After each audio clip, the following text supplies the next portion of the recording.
Right, now starting the resto project of the Midnight Pumpkin.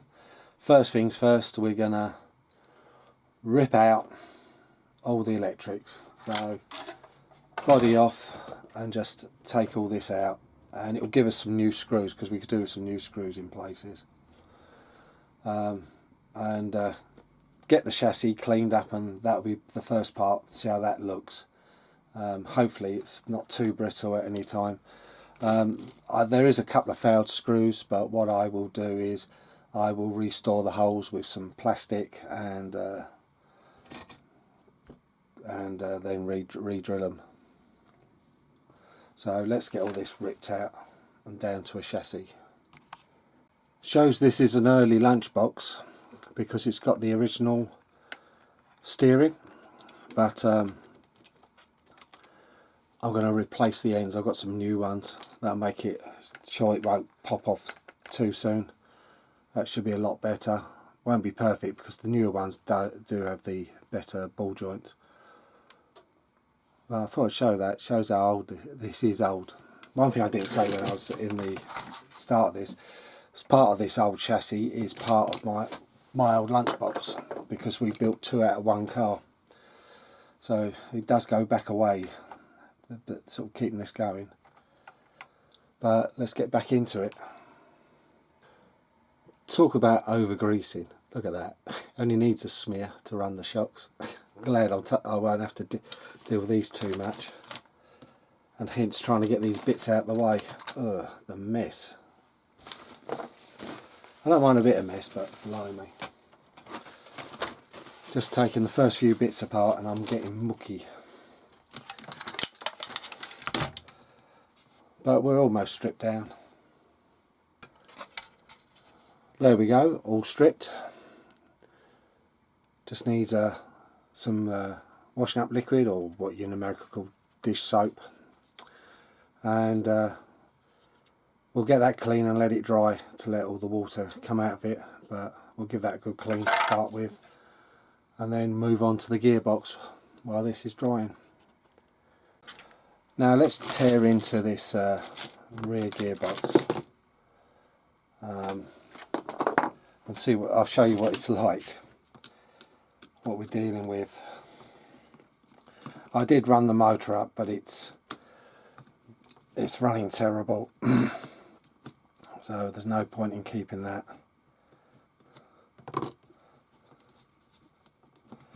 As the use. We just got to try and get the parts off.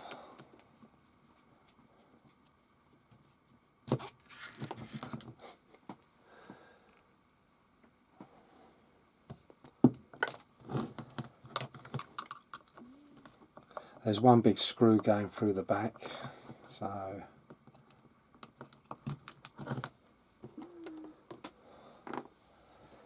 we'll deal with that in a sec. We'll deal with that first.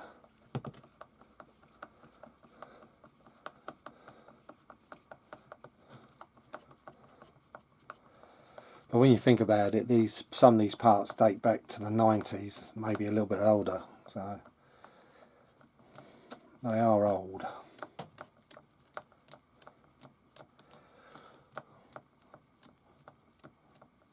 But I don't remember if I put this screw in or not. Sometimes you do things like that to fix where it's worn out at the time.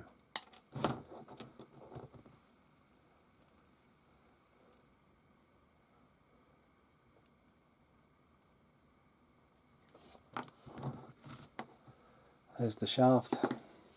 You actually look in there. Grease.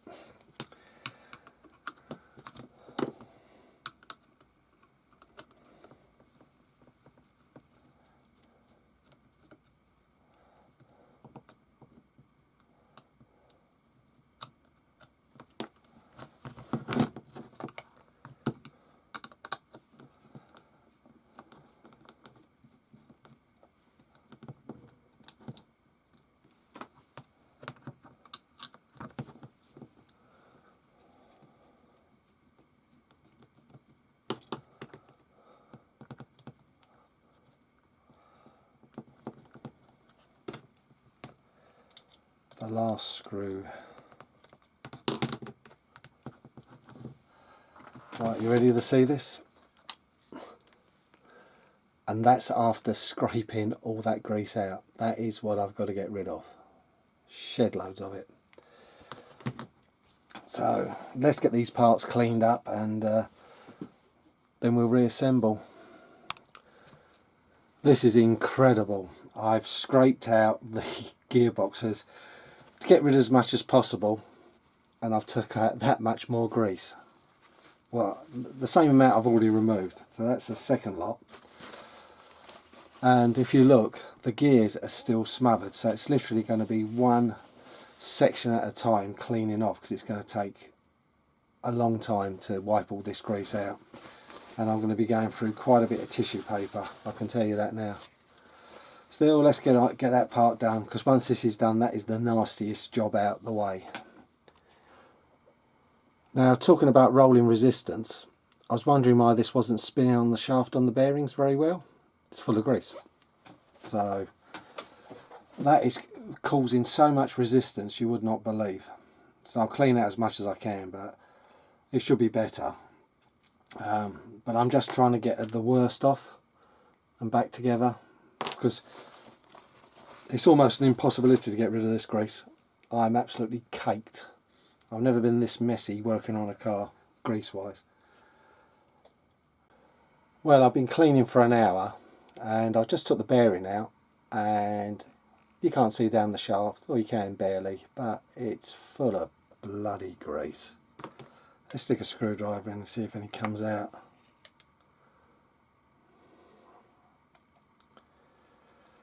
Right, more to clean out. Let's you know, I'm trying to get to the stage where I can start putting it back together, but I've been at this over an hour. So that bearing's cracked, is sort of scrap. But no, I'm literally trying to get this done so I can get clean, you know, because I don't want to work messy, you know. It's one of the things you don't want to do. Well, I've just took the casing off around the motor. What a mess.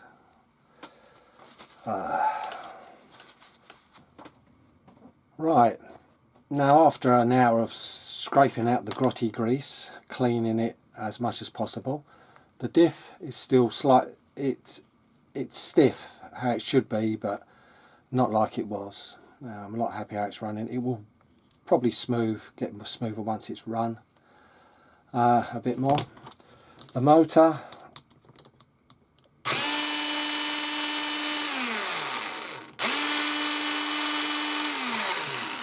sounds pretty good to me. That sounds fine. So now I can have a full clean up before we continue any more with the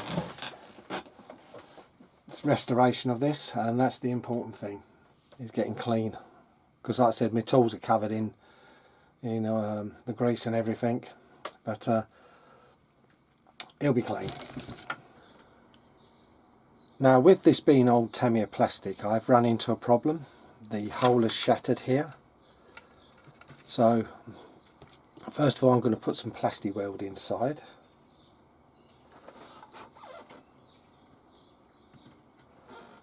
For a sec, and hopefully that would just set it in place, just enough. And then what I'm going to try and do is repair the hole. And the way I'm going to do this, I've got a bit of plastic tube. That's a bit too long, so I'm going to cut it down a bit.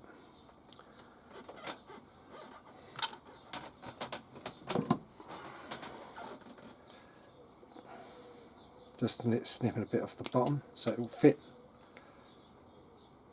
just below the surface, but being a bit of tube, it'll give me something to work with. Because I don't want to spend out on a new chassis if we can keep this one going.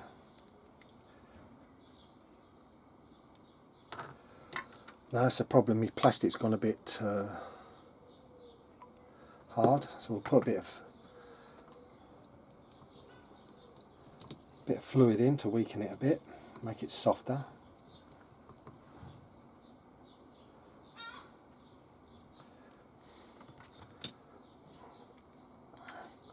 And then we're just going to put some what's on here just around the top. While it's still soft, push it in. That might not have been quite enough. Let's see if I can get it out.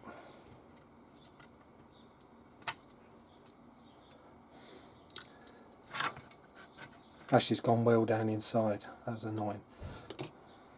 So it was long enough, the tube, it just wasn't pushing in at the time. Let's stick a little bit more tube in.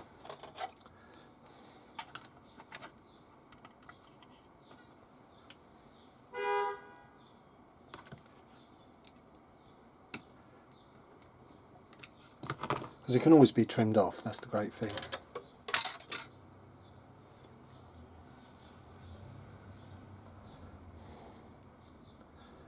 But the main thing I want to do is make this so I've got material to take away.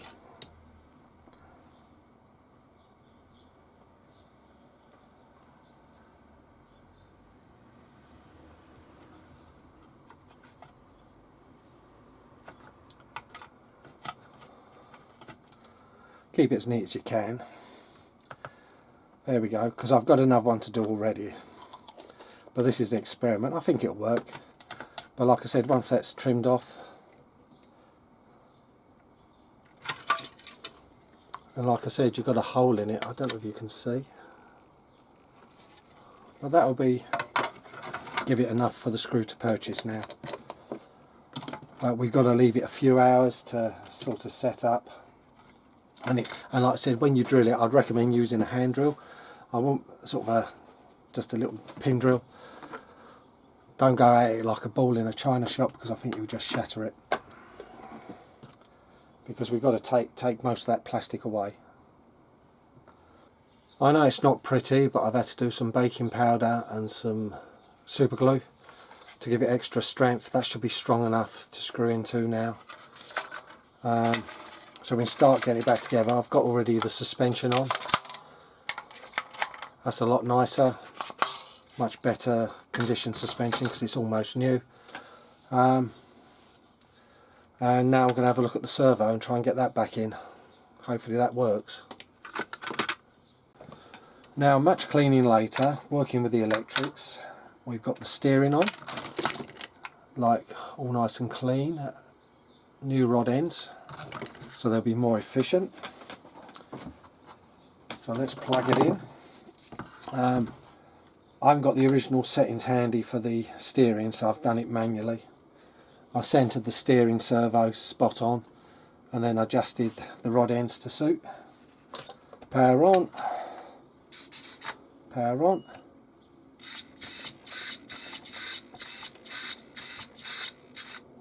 Seems good to me.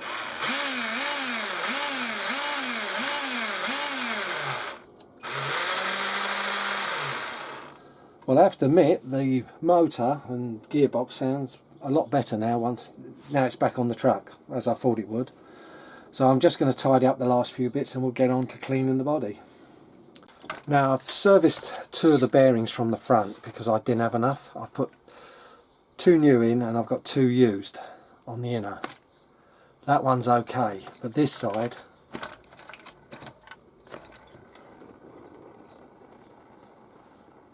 hopefully that clears with use. It is free, the bearing, there's no thing there, it's just a bit crusty.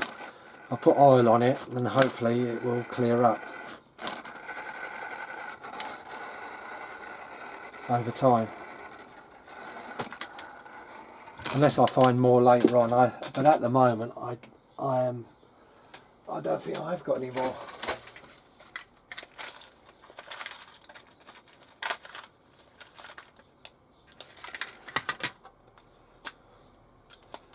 Got other size bearings, but I think I'm out of 1150s, 1050s,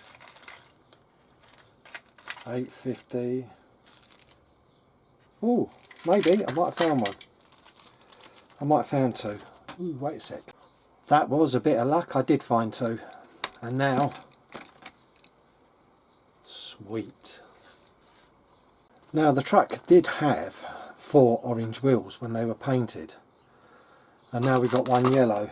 If I can find some orange paint, if I've still got it, I might still have it, might still spray if we're lucky, and we'll try and get this wheel back to normal.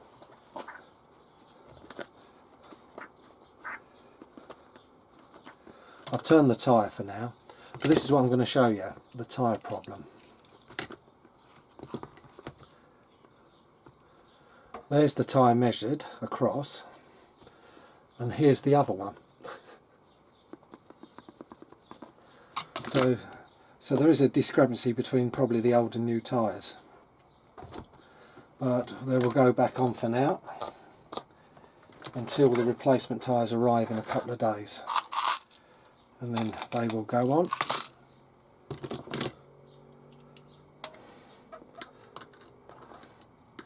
Now literally all I've got to do is tidy the electrics up, think of how to do them,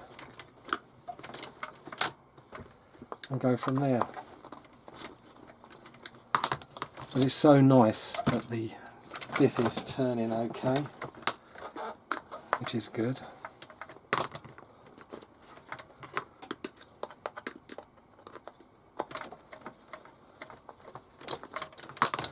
Because if you look, the diff is spinning. That's more like how it should be. It took 5 hours, but the truck has been sorted. It's a runner. Like I said, parts I've added and changed new motor screws, a few new screws elsewhere, new suspension parts because they were rusted and not very nice looking. The rubbers have been replaced on the shaft, so the bump stops are there. I've only touched in the paint a bit, needs a bit more actually, I've just noticed, to sort that out, but on the front. But the body's missing a few little bits and bobs and through running. But they'll have to run that shell gently. The whole thing is delicate now with age. No surprising when you think it's dating to probably about the 90s. All the parts on here, most of the parts on here.